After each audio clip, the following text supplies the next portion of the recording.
জীবনের পথে চলতে গিয়ে আমরা অনেক সময় ভেঙে পড়ি। মনে হয় সব কিছু শেষ হয়ে গেছে।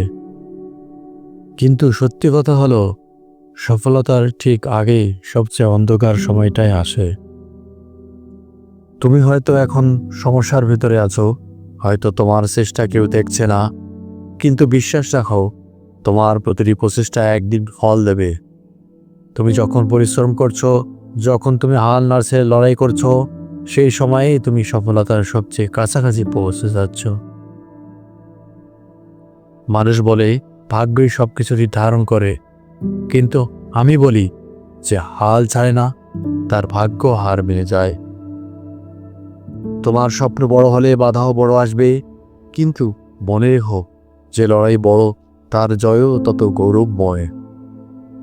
তাই আজ যদি মনে হয় সবকিছু কঠিন হয়ে গেছে, তাহলে একটু থেমে শ্বাস নাও। চোখ বন্ধ করে বলো, আমি পারবো, আমি থামব না। জীবনে সফল হওয়া মানে শুধু গন্তব্যে পৌঁছানো নয়, বরং পথ চলার প্রতিটি ব্যর্থতা থেকে শেখা।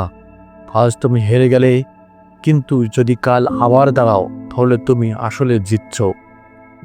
তোমার সময় আসবে, শুধু একটু ধৈর্য ধরো আর নিজের উপর বিশ্বাস রাখো।